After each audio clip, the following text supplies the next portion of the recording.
Às vezes a pessoa chega pra mim e fala assim: "Aline, eu não consigo me conectar com o meu eu superior, eu não consigo ouvir o todo, eu não consigo perceber o todo". Só que quando ela vai fazer o processo de conexão, o que que ela tá nutrindo dentro de si?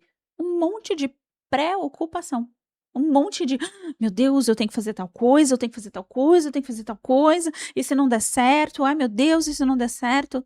E isso daqui vai gerando o quê? Insegurança.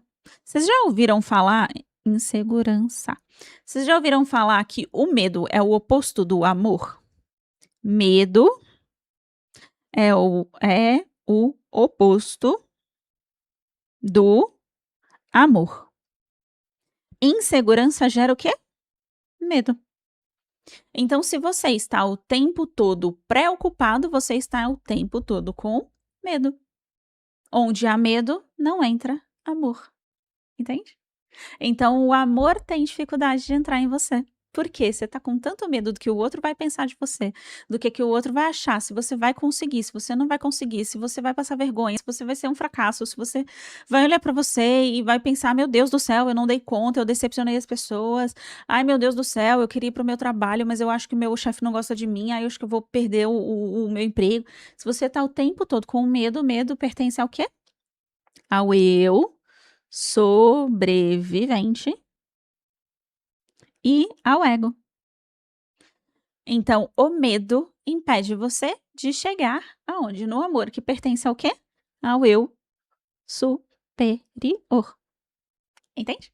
Então, quando você começa a entender o seu ritmo perfeito, você vai precisar naturalmente fazer uma limpeza de distrações. Só que essas distrações, você vai falar assim: "Ah, Aline, então pronto, a partir de hoje não fico mais flodando no Instagram". Não é sobre isso.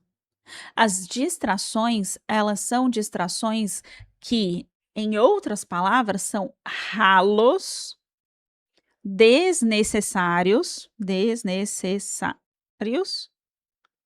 de energia.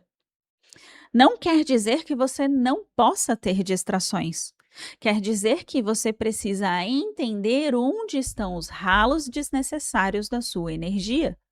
Se você, por exemplo, tem que fazer, sei lá, um projeto e você começa a se preocupar com todas as coisas que não pertencem a esse projeto, talvez sejam ralos desnecessários de energia. Isso daqui tem a ver com priorizar. Aprender a priorizar as suas atividades, priorizar onde vai a sua energia. Você não tem que fazer todas as coisas. Você tem que fazer aquelas coisas que são úteis e que fazem com que você realmente chegue a um resultado com o mínimo esforço necessário. Sim, o mínimo esforço desnecessário. E aí você vai falar assim: "Ah, não, Aline, me contaram que eu tinha que passar por dificuldade. Tem que ser difícil, porque para mim sempre é difícil". Muitas pessoas pensam isso, né. Sendo que quando você olha para a fonte criadora, vocês já aprenderam a tocar algum instrumento? Ou a dançar? Ou a cantar? Quando você começa a entender um pouco mais sobre, por exemplo, música está muito relacionado com ritmo, né, vibração. Quando você começa a entender um pouco mais sobre a lei da música, você começa a perceber a lei do mínimo esforço ali. Para tocar, o seu dedo não vai fazendo aquele show todo. Ele começa devagar, ele começa lento. Ele começa o quê? No pouco. Cantar é a mesma coisa, você não sai cantando, você tem que aprender a entender a sutil diferença entre as notas. Quando você começa a tocar qualquer coisa, por exemplo, no piano, você começa devagarinho fazer os exercícios com seus dedos, um de cada vez, entende? Então você começa devagar, você começa a perceber os movimentos mais sutis. A dançar a mesma coisa, você começa a entender o fluxo, o feminino mora no pouco, no sentido pouco que eu falo no sentido de sutil.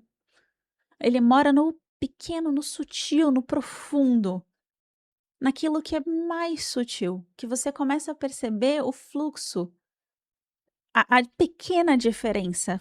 A pequena diferença de sabores, quando você vai experimentar uma comida e você experimenta um sabor levemente adocicado e o outro levemente mais salgado e o outro levemente puxando para um alimento diferente, para o limão. Quando você percebe o sutil das coisas, o sutil dos movimentos, a delicadeza de cada coisa. Para quem gosta de maquiagem, eu gosto, né. Então você percebe cada pequena tonalidade, a colorimetria, a sutileza de cada tonalidade, dos subtons que você vai brincando com as tintas e vai brincando com os tons e com as cores. Para quem gosta da arte, você começa a perceber que ela mora no sutil, não é espalhafatoso, é sutil. É delicado, entende? Então quando, você começa a se conectar com o seu ritmo perfeito, você vai adquirindo um conjunto muito bonito de virtudes. E que virtudes são essas?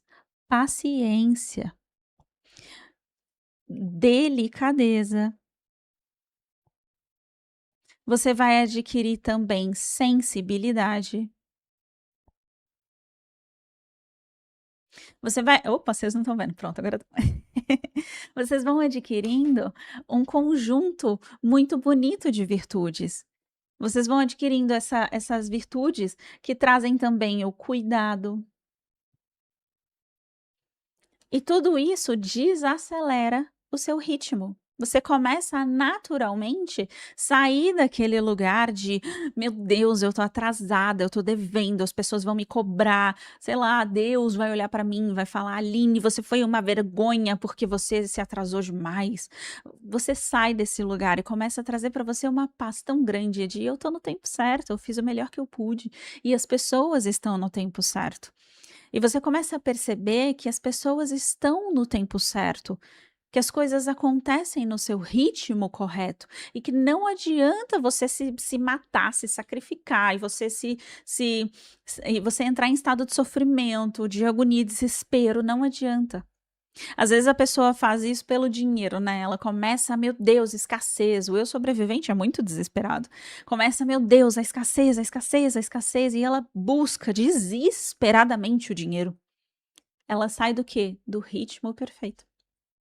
Quando você começa a se colocar de volta nesse ritmo e entender: "Calma, tá tudo bem, o que eu preciso fazer para entrar nesse ritmo perfeito, que é o ritmo da abundância do dinheiro, que é o ritmo onde o dinheiro ele não precisa vir através de sofrimento tão grandioso, ele vem porque ele está vindo em direção a mim, porque eu estou atraindo.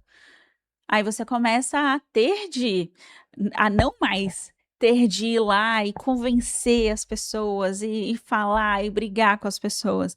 E você vai adquirindo desapego e trazendo para você esse lugar de eu estou fazendo o melhor que eu posso. E porque eu estou fazendo o melhor que eu posso, naturalmente o dinheiro vem para o meu campo. Então, você sai daquele lugar de desespero para buscar algo, porque você está atrasada, porque as pessoas estão indo melhor do que você. E isso aqui entra no lugar onde eu trouxe lá no começo, da comparação e da compensação.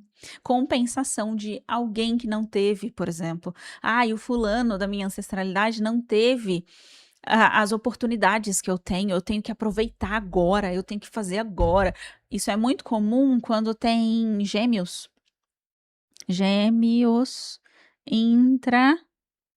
intrauterinos e um dos gêmeos não conseguiu, né, um dos gêmeos não vingou. Você começa a compensar a vida daquele que não veio. E aí você quer viver por 2 pessoas. Você quer fazer por 2, você quer fazer por 2, por 3, você quer viver por todo mundo ao mesmo tempo. Por quê? Porque, cara, como é que eu tenho vida e o fulano não teve?